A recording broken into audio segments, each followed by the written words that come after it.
দেশের অর্থনীতি বাঁচাতে ভারত থেকে সুতা আমদানি নিষিদ্ধ করেছে বাংলাদেশ। দীর্ঘদিনের অসম অর্থনৈতিক সম্পর্ক এবং সীমান্ত পথে একতরফা সুবিধা প্রদানের সংস্কৃতি থেকে বেরিয়ে এসেছে বাংলাদেশ। এই সাহসী সিদ্ধান্ত দেশের টেক্সটাইল খাতকে একদিকে যেমন চাঙা করবে, তেমনি বহুল আলোচিত ভারত নির্ভরতা থেকে মুক্তির এক নতুন দিগন্ত খুলবে।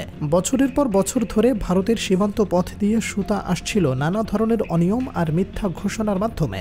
আমদানিকৃত সুতার প্রকৃত কাউন্ট গোপন রেখে কম শুল্কে বেশি মানের সুতা দেশে ঢুকিয়ে দেশের স্পিনিং মিলগুলোকে ধ্বংসের মুখে ঠেলে দেওয়া হচ্ছিল। সীমান্তে পর্যাপ্ত যন্ত্রপাতি না থাকায় ভারতীয় ব্যবসায়ীরা সুযোগ নিচ্ছিলেন, ফলে দেশীয় উৎপাদকরা প্রতিযোগিতায় টিকতে পারছিল না। ভারত যখন একতরফাভাবে বাংলাদেশের রপ্তানিতে ট্রান্সশিপমেন্ট সুবিধা বাতিল করল, তার ঠিক এক সপ্তাহের মধ্যেই বাংলাদেশ এই সিদ্ধান্ত নেয়।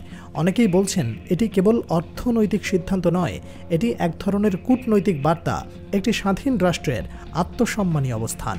বাংলাদেশের 119টি স্পিনিং মিল ঠিক এই কারণে হাঁপিয়ে উঠছিল। গ্যাস সংকট ও ব্যয় বৃদ্ধির কারণে উৎপাদন ক্ষমতা কমে যাওয়ার পরেও ভারতীয় সস্তা সুতার সঙ্গে প্রতিযোগিতা করতে গিয়ে বহু কারখানা বন্ধ হওয়ার উপক্রম হয়েছিল। এখন স্থলপথে আমদানি বন্ধ হওয়ায় এসব অনিয়মের বিরতি পড়বে, দেশীয় কারখানাগুলো আবারও ঘুরে দাঁড়ানোর সুযোগ পাবে। Bangladesh textile mill association BTMA দীর্ঘদিন ধরে এই দাবি জানিয়ে আসছিল। বাণিজ্য মন্ত্রণালয়, ট্যারিফ কমিশন এবং NBR অবশেষে জনগণের স্বার্থে একত্রে কাজ করে বাস্তবায়ন করেছে সিদ্ধান্তটি। এই সিদ্ধান্তের ভেতরে আরও একটি বার্তা লুকিয়ে আছে। বাংলাদেশ আর আগের মতো নতমস্তক নয়। শেখ হাসিনার শাসনামলে ভারতকে সর্বোচ্চ অগ্রাধিকার দিয়ে বন্ধুত্বের নামে দেশের স্বার্থ জলাঞ্জলি দেওয়া হয়েছিল।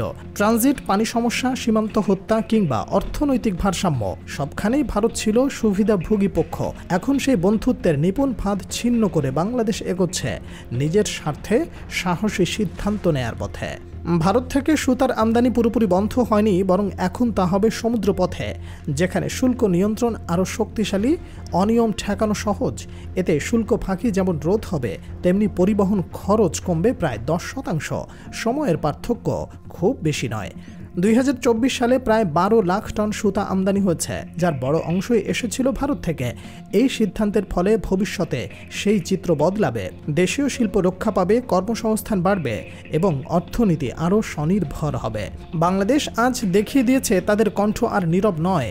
চোখে চোখ রেখে কথা বলার সাহস এখন এই জাতির আছে। ভারতের সাথে সম্পর্ক সমতার ভিত্তিতে, এটাই এখন নতুন বাস্তবতা।